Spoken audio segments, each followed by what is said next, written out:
صباح الخير، صباح الفل والورد والياسمين على احلى متابعين في الدنيا.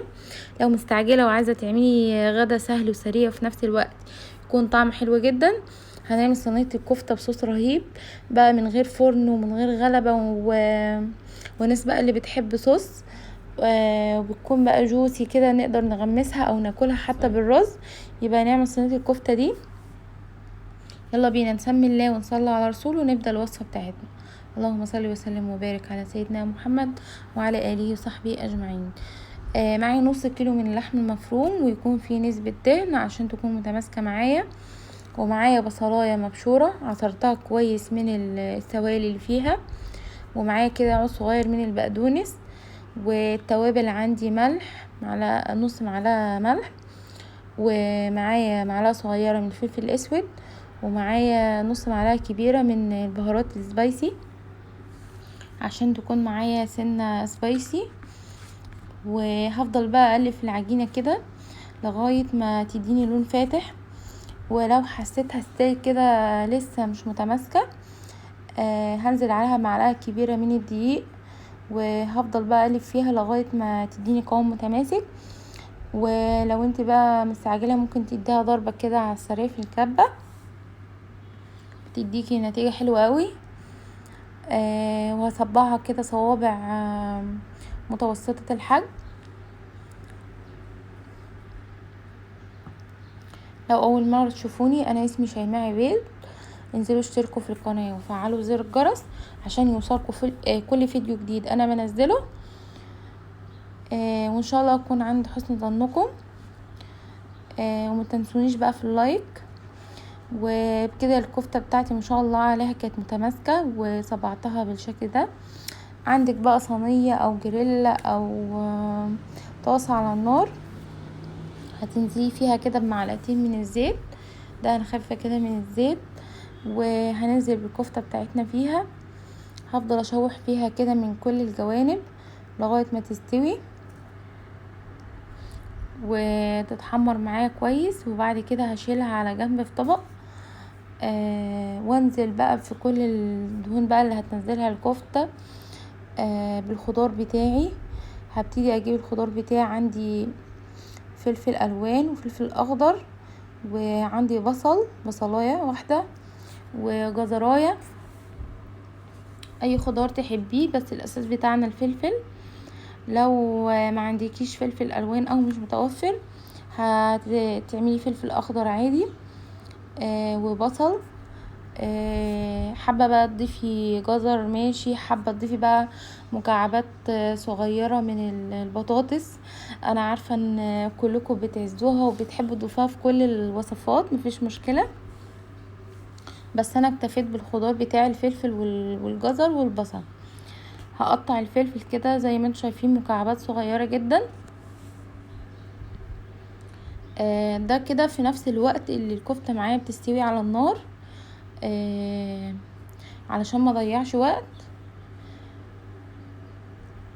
وهجيب بصلايه كده هقسمها من نصين، وبعد كده هاخدها شرايح بالطول وهقطعها كده مكعبات صغيره جدا.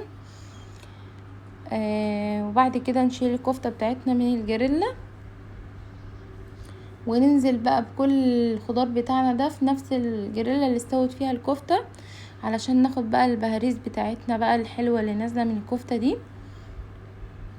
بتعلي معايا التست وبتكون بقى صوص طعمه حلو قوي.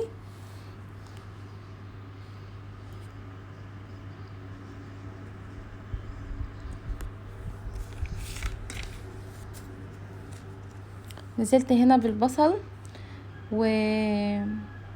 ومكعب كده من الزبدة. طبعا مش هنكتفي بالزيت بس اللي احنا حطيناه في الاول. مكعب الزبدة ده بيعلي معايا التست. وبنشوح فيه بقى الخضار بتاعنا.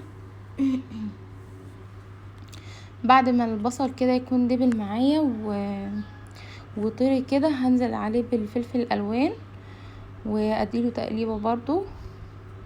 وبعد كده هنزل عليه بالجزر بتاعي واغطي عليهم لغايه ما يدبلوا كويس، ونزلوا كده شويه من السوائل بتاعتهم. معايا كده حوالي 4-5 حبات طماطم مبشوره. جبتها وغسلتها كويس وبشرتها، ونزلت على الفلفل كده بالشكل ده، وهنزل بالتوابل بتاعتي. منكترش بقى في التوابل عشان نحس بقى بطعم الخضار بتاعنا وطعم الكفتة. وفي تركة بقى رهيبة بتخلي الصوص ده بقى رائع. معايا معلقتين كبار من دبس الرمان، وهقولكوا على التوابل اللي انا ضفتها. انا ضفت ملح وفلفل اسود بس، ولو حابه تضيفي كمان ربع معلقه من الكمون تضيفيها، مش حابه براحتك. وهسيبها بقى لغايه ما تتسبك معايا والسوائل تطلع على الوش والدهون وتكون بالشكل ده. وهنزل عليها بالكفته تغلي كده حوالي 10 دقايق او ربع ساعه تقريبا. وهتطلع معاكي بقى بالشكل الرهيب ده ما شاء الله. انا ريقي جري عليها وانا بسجل لكم دلوقتي. لان طعمها كان حلو قوي. ان شاء الله تجربوها وتعجبكم وتقولوا لي رايكم في التعليقات. لو حابين بقى تدخلوها الفرن بعد ما خرجت كده، لو انتوا عاملينها في صينيه مثلا او طاسه تدخل الفرن، هتدخلوها تاخد وش كده تحمير تحت الشوايه. بس انا اكتفيت بيها كده. بصوا بقى على الجمال ده. يتاكل بقى بالرز او العيش زي ما تحبوا.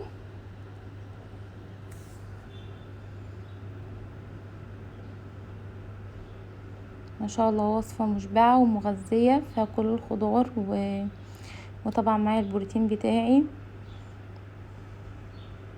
حاجة كده تفتح النفس.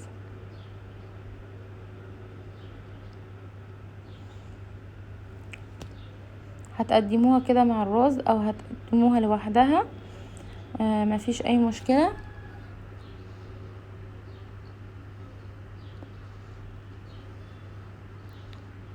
بوريها لكم كده من قريب.